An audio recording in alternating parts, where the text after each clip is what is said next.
Paranormal Encounters generated by AI. Like and subscribe. Story 1.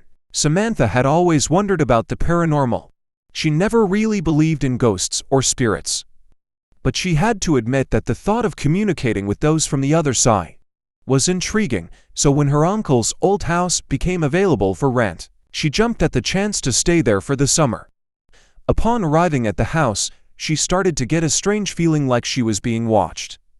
She brushed it off as just being the wind but couldn't shake the feeling all night. The next day, Samantha decided to explore the house, and she quickly realized that someone else was staying there with her.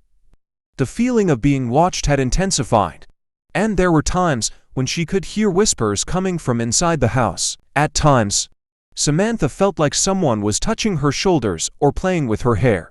These were all things she couldn't explain, so she quickly started researching the house. As it turns out, there had been a family that had lived in the house over 100 years ago. The family had a young daughter that had passed away in the house. Samantha became obsessed with the little girl and began to read everything she could find about her.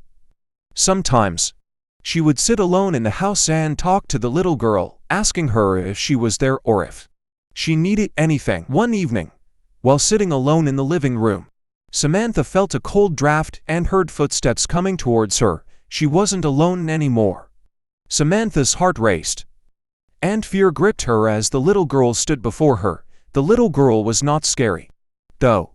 She was friendly and warm. Samantha spent the rest of her summer talking to the little girl and uncovering more about her life. As summer turned into fall, it was time for Samantha to leave the house. As she packed up her things, she said goodbye to the little girl and promised to come back and visit.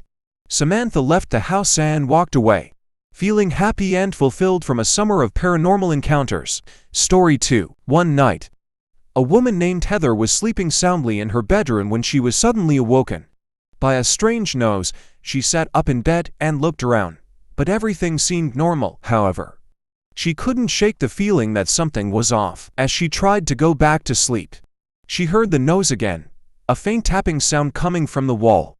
She got out of bed and walked over to the wall, pressing her ear against it to listen more closely. That's when she heard a whispering voice, too soft to make out the words. Heather was terrified and quickly left the room. But the strange occurrences continued. She would hear footsteps in the hallway when no one was there, and objects would move on their own. She even saw a shadowy figure lurking in the corner of her eye. Heather eventually sought the help of a paranormal investigator, who conducted an investigation of the house. They discovered that the house was built on a Native American burial ground, and that the spirits of the deceased were restless and seeking revenge. The investigator performed a cleansing ritual, and the activity in the house subsided. Heather never experienced any paranormal encounters again, but she never forgot the feeling of terror and unease that she felt during that time. Story 3. The Johnson family had just moved into their new home in a quiet neighborhood. They were excited to start their new life in their dream house, and they brought along their beloved dog, Max. However, strange things began to happen soon after they moved in.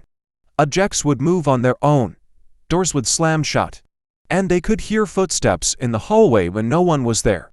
But the strangest occurrence was when they saw Max, who had recently passed away, walking around the house. At first, they were terrified by the ghostly image of their pet, but they soon realized that Max was not there to harm them. Instead, he seemed to be watching over them and protecting them from the other spirits in the house. The Johnsons tried to communicate with Max's ghost, and they discovered that he was trying to warn them about a malevolent spirit that had been haunting the house for years.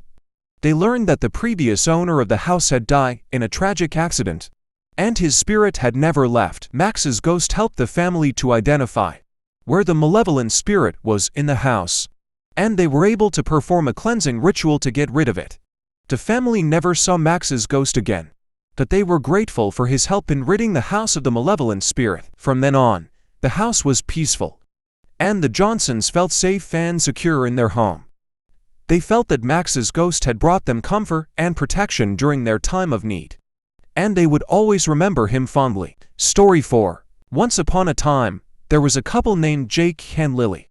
They had heard rumors about a haunted house on the edge of town.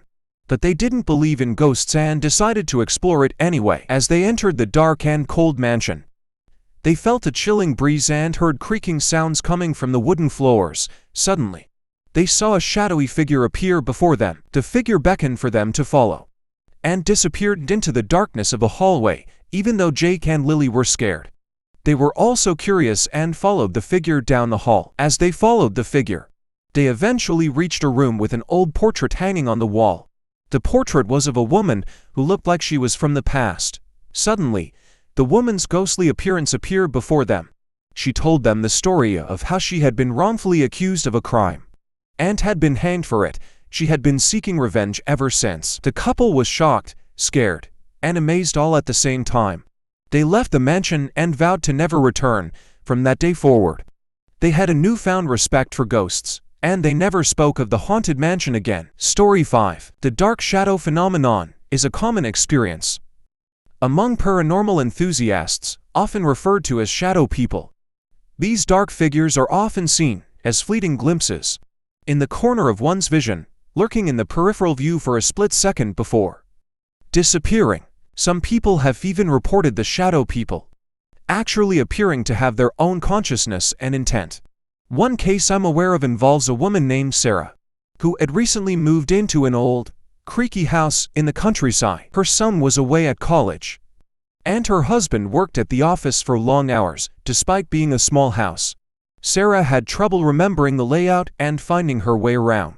The hallway to her bedroom was dimly lit, which constantly gave her the feeling of being watched. One night, as darkness engulfed the house, Sarah was headed to bed after long hours of binge-watching her favorite Netflix shows.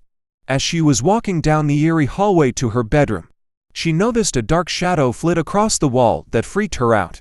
She dismissed it, thinking it was her mind playing tricks on her, and tried to fall asleep.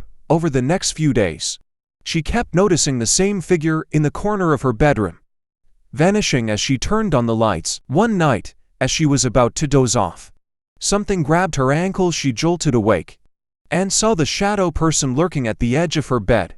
The next day, she decided to move out because she could no longer endure living alone with what seemed like a dark, unexplained entity sharing her living space. While the concept of shadow people still remains an object of research and debate among the paranormal community, people who claim to have experienced these sightings believe it's an indication of supernatural or spiritual phenomena that's difficult to explain using traditional scientific theories. Story 6. Jenny was a single mom of 2 toddlers who had moved into a new 2-bedroom apartment. It wasn't long before the strange events began. Jenny noticed the front door opening and closing on its own several times a day. However, every time she checked, no one was there. She also constantly heard eerie whispering in her ear and strange sounds like footsteps and banging on the walls, but when she turned around, there was never anyone around. Late one evening, as she was putting her children to sleep, she heard the same whispering behind her ear. As she tucked her son in, she turned sharply. But this time around, she saw the outline of a shadowy figure standing behind her. The hairs on the back of her neck rose in warning. Fear gripped her, and she saw that the figure had started moving towards her. As the figure moved closer, Jenny felt a chill through her spine and terror grow in her chest. She did all she could to grab the kids and bolt outside the house, leaving behind everything.